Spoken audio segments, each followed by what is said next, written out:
Warning, incoming game over. Warning, incoming game over. Hello and welcome to Game Over Winnipeg. My name is Brendan Labarre, and the Winnipeg Jets have just lost in overtime to the Vegas Golden Knights. A pretty tough loss for the Winnipeg Jets, as they lost the Vegas Golden Knights kind of tied it up in the last few minutes of the game. Pretty unfortunate that the Jets couldn't get away with 2 points, but they got one. You know, the Winnipeg Jets were undefeated in overtime going into this game. That wasn't going to last, and I ultimately think with the way they kind of played, kind of nice to get a point out of that one, even if they were leading into the last minute. And before we get into kind of the breakdown, kind of going into the game, how it happened, how they got to this point, let's talk about the flagship show of the Game Over Network channel, which is Hyper Drive Hockey. It's all things hockey across various sports leagues in multiple countries. Whatever it is and wherever it is, Max, Daphne, and Kev have you covered for all your hockey news with a steady dose of fun and fan engagement. You can find Hyperdrive Hockey on the Game Over Network YouTube channel or at thegameovernetwork.com. In the chat here, we have just a little look at this. It's on the screen. If you type in there, you will see yourself be a part of the show. Make sure you're chatting there the whole time, the whole game, because it's not just my show. It is also yours, the people's show. So yeah, there we have a question. If you're reading this, let me know if you think that Chibrikov should stick in the NHL when Ehlers gets back, and we can kind of discuss that later in the show. So with the game today, so the Jets come out, start of the period, and the Jets, you can kind of see that even though they kind of get into this game, and you can kind of see that the Jets kind of have more of their legs, kind of their skating legs that you've kind of been more used to seeing through the beginning of the season. And with that, you're kind of like, okay, if the Jets can kind of get in this game, get into it, hopefully they can come back and just kind of bounce back from the way they've been playing recently after going on a little skid after that big road trip, which is becoming so infamously a part of their season. So they come out and you see this like nice man-to-man system that they want to be playing, especially at the top of their zone, kind of at the blue line. They're playing a nice man-to-man. They're kind of pressuring the opponent's D into making shots, into making plays, and that's kind of causing some turnovers early. And then another thing that was kind of evident early on is we're going to be raving about Nikita Chibrikov a lot probably in the next few weeks, and his hockey sense just on the rush, doing whatever, on the forecheck, he can really see. I remember there was one play where they made a DDD pass. It was like they lost the puck quickly. Nikita Chibrikov didn't even blink, and he was already at the defenseman when there's a DDD pass from, I believe it was Hanifin to Pietrangelo or vice versa, and he was already on the guy making the pressure, and that's just such a nice little detail to see from such a young guy. And then with the Jets kind of man-on-man system, they were just kind of giving the Vegas Golden Knights more opportunities to shoot the puck. But even when giving the Golden Knights more opportunities to shoot the puck, those were all coming from the outside. They felt like they were really trying to just control where the shots were going to come from, because it was kind of inevitable that those shots were going to be there. And then with that, we kind of got into our first goal of the game, which was none other than Nikita Chibrikov, the guy who will just not go a single NHL game ever without scoring a goal. And the way this starts is that really starts with him in his own zone with a nice breakout pass. And what he does is it was just a beautiful sauce, and he tosses it right over to Cole Perfetti, who Cole Perfetti goes into the middle of the ice, and he decides, you know what, guys, I'm just going to drive all of these Vegas Golden Knights back.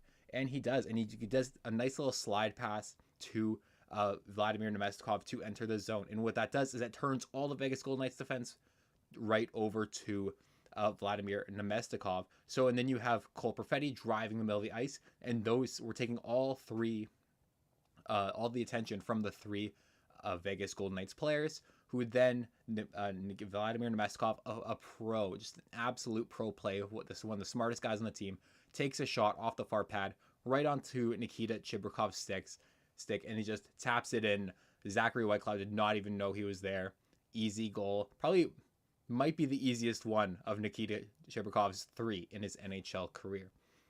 And then with that was just kind of a callback almost to the way the Jets were playing in the first bit of the season, where they were using, because they'd never have had the most speed, but they were using kind of a combination of these short little passes, this almost tic-tac-toe, if you remember that from the World Juniors. That's going to be relevant soon. To kind of make the Vegas Golden Knights turn, to make the opponent kind of change their perspective of who had the puck, so that they could kind of take advantage of people losing track of the open mat, and that's exactly what happened on this play. And then as the period went on, it didn't go very well for the Jets. They were starting to get outplayed. They were outshot 12-4, but it didn't feel terrible yet. It felt like it was kind of like, okay, the Jets are being outplayed, but they were kind of deploying a system where they were kind of letting the Vegas Golden Knights kind of come at them, and they were just trying to restrict the shots, and they still had their speed. So you're hoping that they could kind of turn that around the second period, which they didn't come out on the right foot, because at the beginning of the second period, the Neil Pionk decided, you know what, let's take a penalty. And on that penalty, they didn't look too bad. They were kind of taking a nice PK, doing some really nice things to waste some time.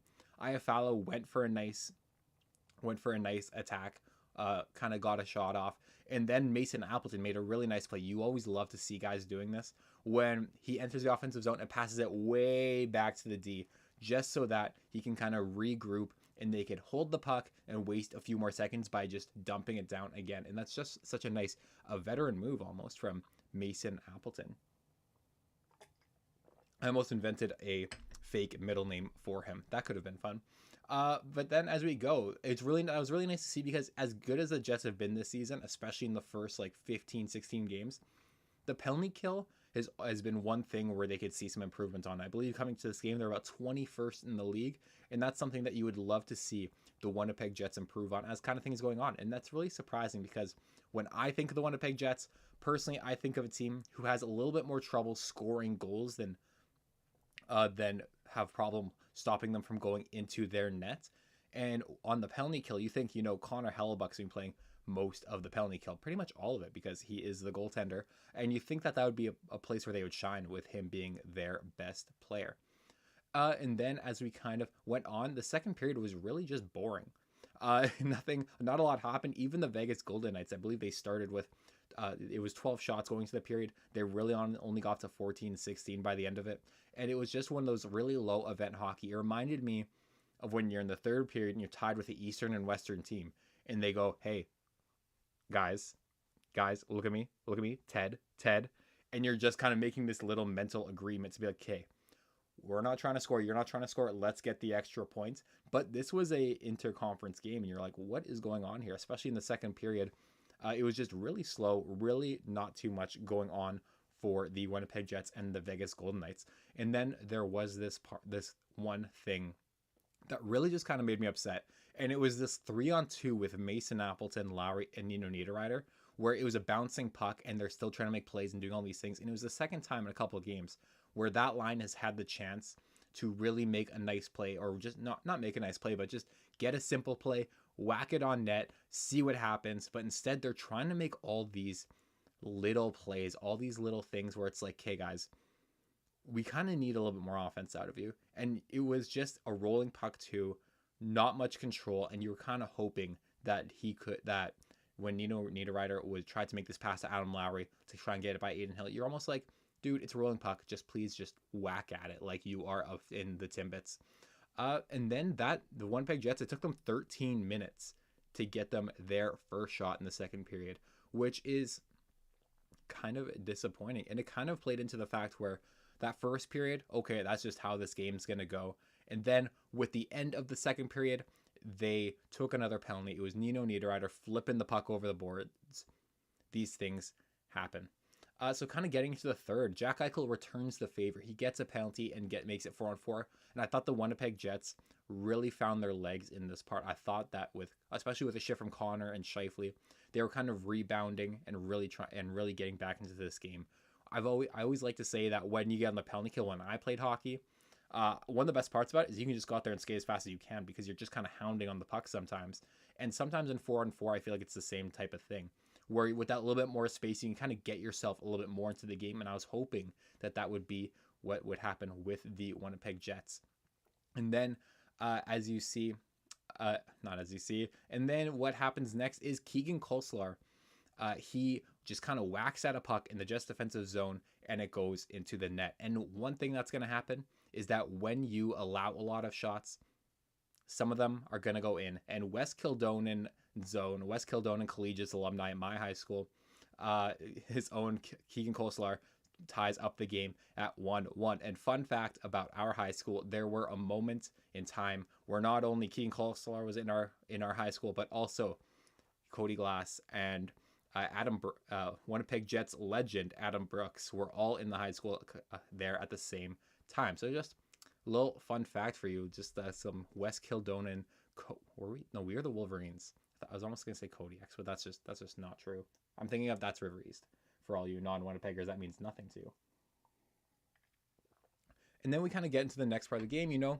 Things are kind of ramping up for Vegas, and you're really like, oh no, can they hold on? How is it going? We're kind of taking a lot of offense here. Mark Scheifele, it felt very much like the Boston game, where he was just kind of where he made that assist on the Kyle Connor slot, and you saw Kyle Connor in the slot, and you're like, oh, please don't force this. He doesn't. He takes a look behind him, and he sees Alex Iafallo, and he sees Dylan DeMello, and he kind of puts a soft dump pass back to them. And with that, he's like, okay, Alex Iafallo, he's either going to win this puck battle or it's going to go to DeMello. And kind of both things happen because Alex Iafallo just kind of chips it to DeMello, passes it over to his defensive partner, and Scheifele, who winds up, takes a slap shot, goes in the top left. And you're just like, okay, guys, let's settle it down.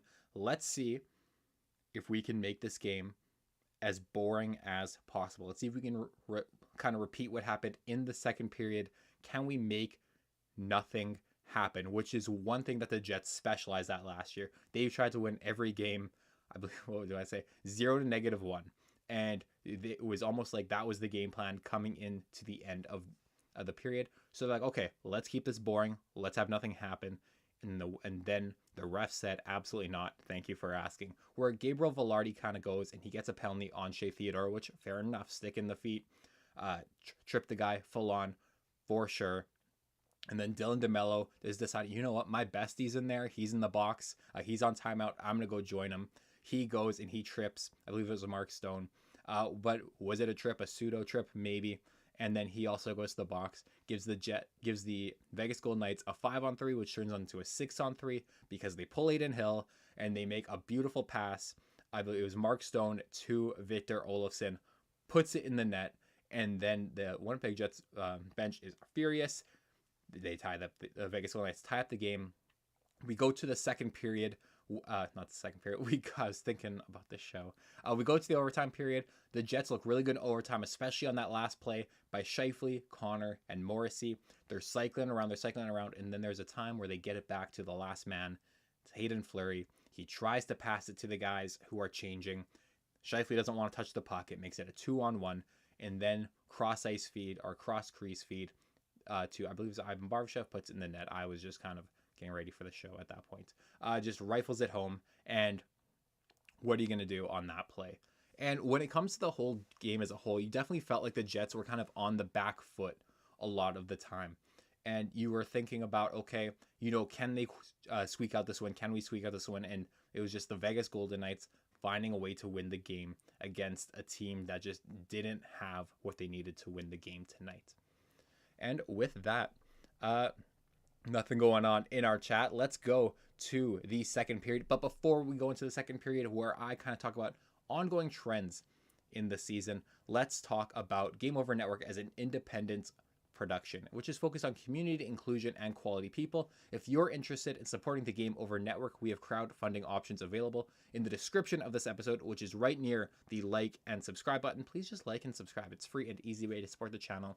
You'll find a link to our Patreon page, and we're also working on a page through LaRouque, which is the crowdfunding platform for companies originating in Quebec. For LaRouque, we're aiming to raise $15,000, and if we hit that goal, we'll gain access to government grants that will allow us to employ more people. So if you're sick of my face, sick of my voice, please, send some money our way and let us know what prizes we have available. I'm always going to be shilling these mugs. I put my water in here when we are having our shows. It's great. Look at this. It's our little Game Over Winnipeg. It's red on the inside. I absolutely love it. And kind of going into the second period here. One thing that's kind of an ongoing trend for the Winnipeg Jets is they have trouble with teams in transition. And it felt like in this game specifically, you go back and you look at the highlights from the Las Vegas game.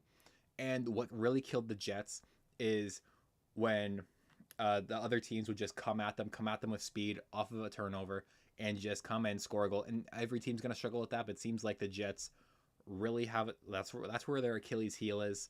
They in the playoffs last year, that's what killed them all the time. Just a turnover coming off the rush. So it felt like today they were really cognizant of that, and they were really trying to like over defend that style of offense. And what ended up happening is that's if trying to play way too defensive in defending that, always making sure, okay, this is my guy, I'm in front of him, everyone else is their guy, we're good. They really couldn't get the offense going and only really had it in short spurts. And that's just an ongoing trend with this season. It was their thing against Colorado, I believe, in the playoffs, where they just couldn't break out of that mold. They just kept on getting crushed in that transition game.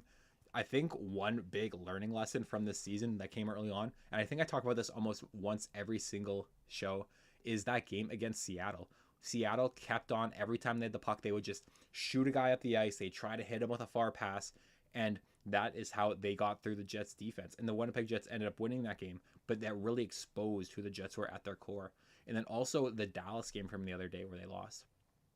What the Dallas Stars did is they just loved, they encouraged, they craved having a guy sitting at the middle of the offensive blue line, which was the Jets' defensive blue line, and they just kept on trying to hit that guy with a pass. And it's how Rupe Hintz got like 3 or 4 breakaways. And it's just something where the Winnipeg Jets aren't necessarily a fast team, no matter how many times Kevin Sawyer says it. Where their speed comes from and where they kind of turn opponents on their heels is trying to make these 4-foot passes like what they did on the Chibrikov goal. And that is something, if we're talking about what the Jets kind of need going into the trade deadline, just someone, like people who can kind of help with that transition defense, maybe people who can help them transition the other way a little quicker.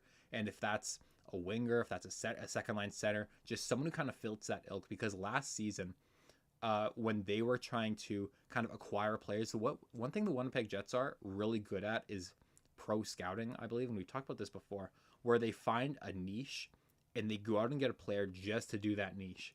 Like with Sean Monahan last year, they're like, okay, we need a second line center who's great at faceoffs and can take this one particular shot on the power play.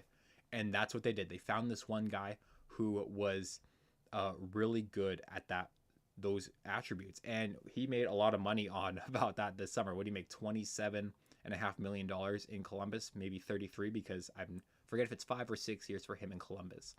But they go out and they find a guy who fits that niche specifically. You look at Colin Miller this year. They're like, okay, we need a defenseman, just a solid guy who can handle a third pair minutes, super cheap, and you know what, maybe you can chip in some offense if you want to throw him in on the power play. And they found him, and they got Dylan Collin, looks amazing these days. In the few games that he's played, a really decent puck moving defenseman. I'd like to see more of him if we're doing this kind of rotation on the blue line that seems to happen. Maybe get Logan out of some games, but we're being nice to Logan, don't you forget. And you're hoping that if the Winnipeg Jets kind of go out and try to scout someone for this transition game that they have a problem with, again, it can be a defenseman, it can be a centerman, just something that helps them in this regard, either for their transition or for stopping the opponent's transition.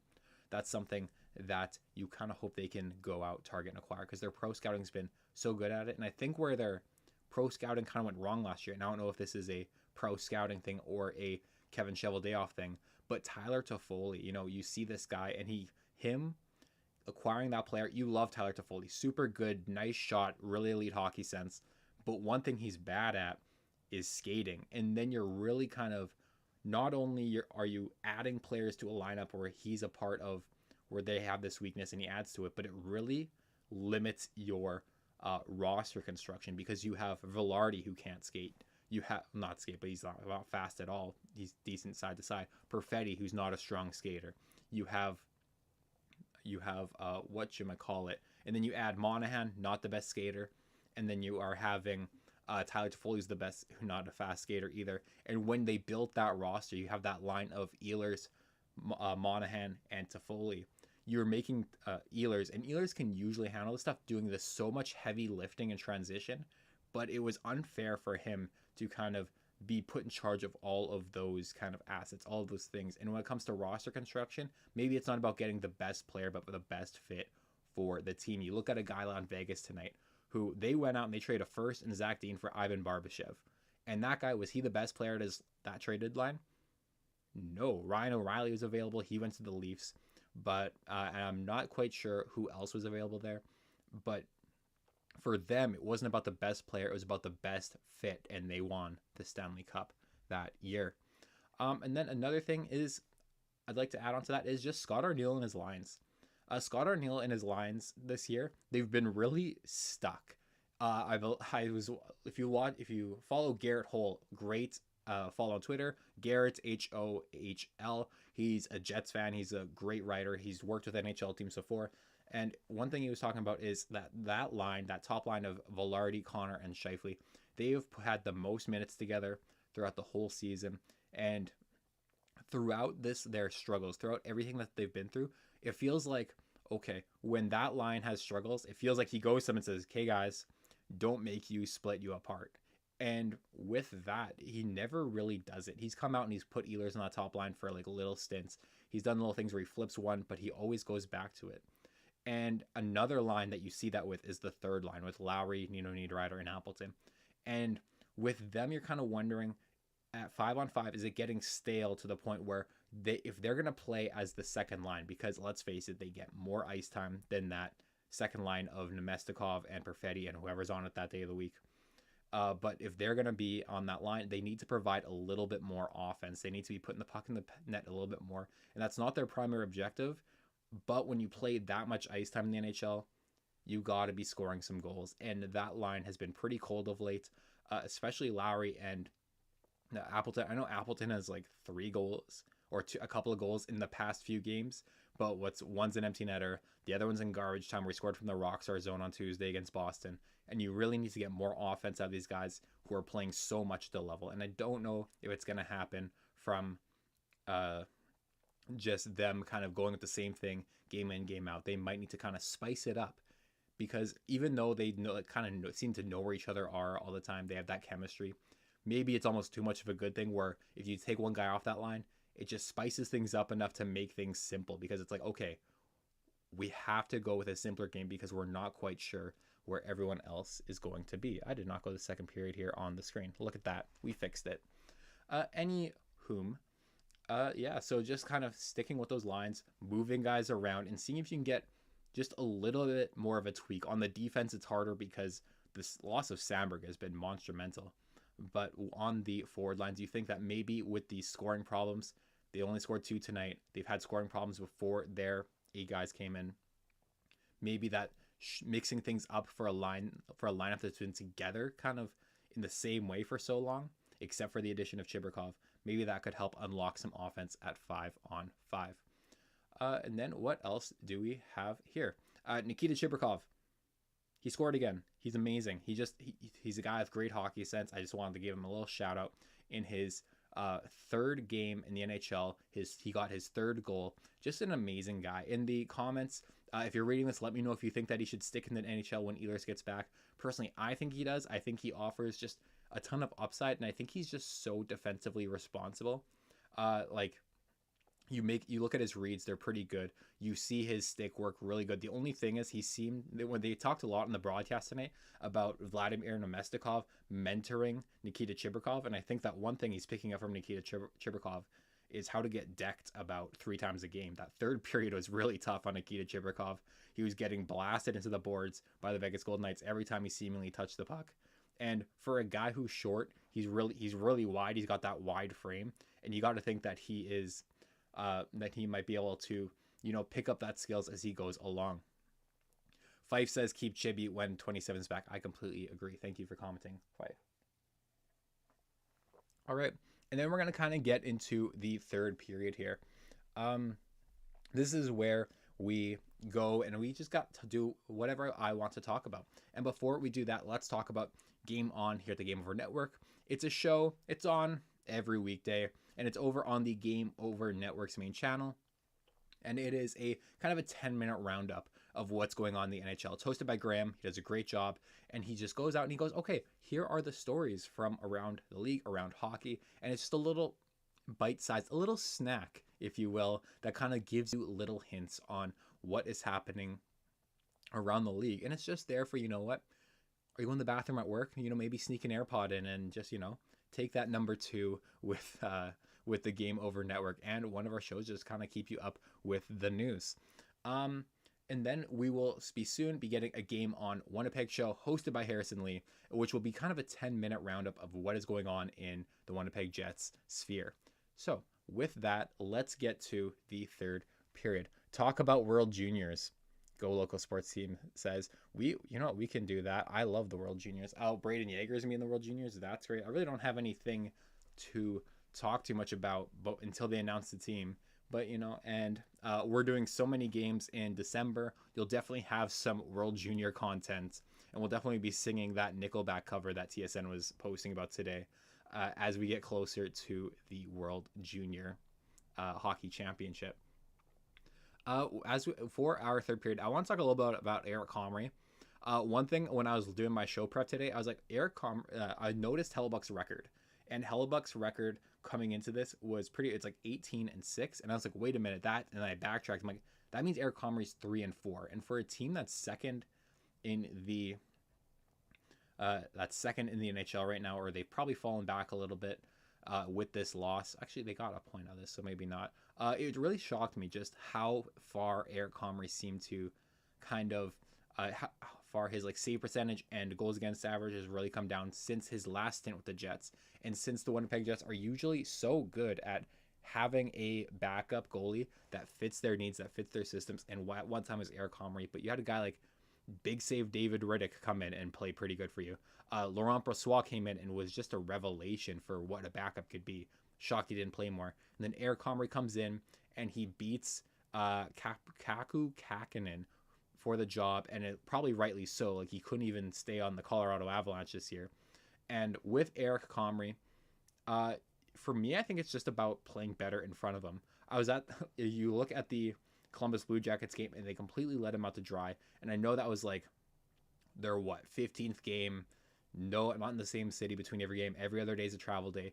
But still, like, man, you got to come out for your goalie in that sense, because it's not like that was an unwinnable game. I was there, and there was this woman beside me, and she looked at me, and she goes, "Do you know where Hellebuck is?" And it's just like, you felt in that moment, she was just like saying, like, would we be winning with Hellebuck in? And I don't think they win that Columbus game with him. But Eric Comrie gives them a chance, and I think it's about them needing to play better in front of this man. He's got a 305 goals against average, and he's got a 901 save percentage this year. That's pretty much league average goaltending. And I think if you're going to kind of go in there, make the playoffs, and give Hellebuck the rest he needs for you to go on a long playoff run, you gotta start playing better in front of Eric Comrie so that you have a chance to win when he's in the net. Along with that, I also want to talk about Josh Morrissey. Josh Morrissey comes out, he scores that big goal in that moment to give them the go-ahead lead today, and I just thought, you know, for all this talk I say about the Winnipeg Jets not having an elite forward, we are so lucky to have this guy. He's one of the best defensemen in the NHL, probably top 5 for sure. And year in, year out, he's like a 70-point guy, starting from when Paul Maurice left the team. And that really kind of unlocked him, because Rick Bowness comes in, and he kind of shifts this perspective on the defense, where he's like, okay, we need to get more active. We have to move things, because with Paul Maurice, it felt like the defense and the forwards were so disconnected. It's like, hey, your job is to score and your job is to defend. And with Josh Morrissey becoming more of a part of the offense with almost like a 5-man attack they have, where Cole Perfetti's like a defenseman half the time because he's always just covering for his guy. He's really unlocked Josh Morrissey in a way where we have just a top-end guy. And while I still think the Winnipeg Jets need a top-end forward, they need a guy who's like just an elite guy. They don't have one of those.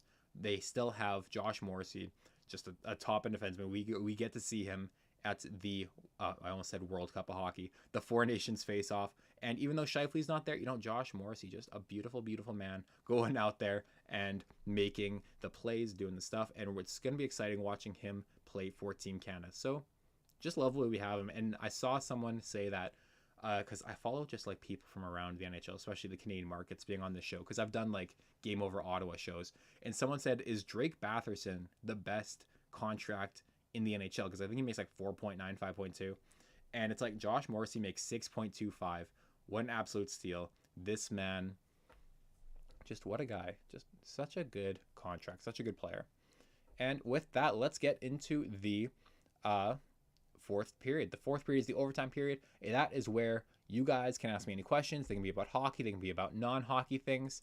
And before we do that, while I let you type things into the chat, let's talk about the Game Over Network merch. My favorite topic. We have our QR code. We have our hoodie. We have the mugs. These are the things we love to see. I have one in my hand, and now I'm going to do the ad read. And what better way to support something you love than by rocking it as clothing? Game Over Network's apparel line has dropped with 3 unique designs. Whether you feel a nostalgic pull of our retro skater, or want to make a statement with our established design, or if you want to wear your love goalies proudly with our live or die by the goalie design, or want to just need another coffee to get you through the winter with a very nice mug, we have you covered.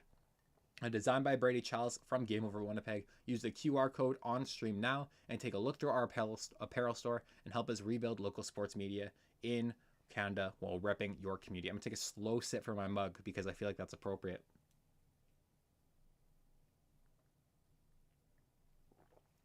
Yeah, that's the product placement stuff right there.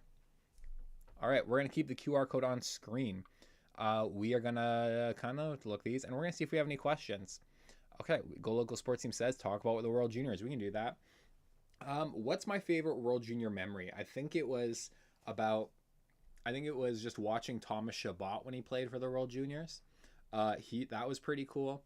Just because just a guy to have like him or Bowen Byram when they were out there, and Thomas Chabot just dominated that tournament he was in. And I remember talking about him on Twitter, and some Swedish guy, because that was how the gold medal game, and it was in the gold medal game, and then he was just talking about how Chabot was playing so dirty, and it's like, man, these are AAHF rules, man. Like, you come over to North America, they just don't even own whistles. The refs do.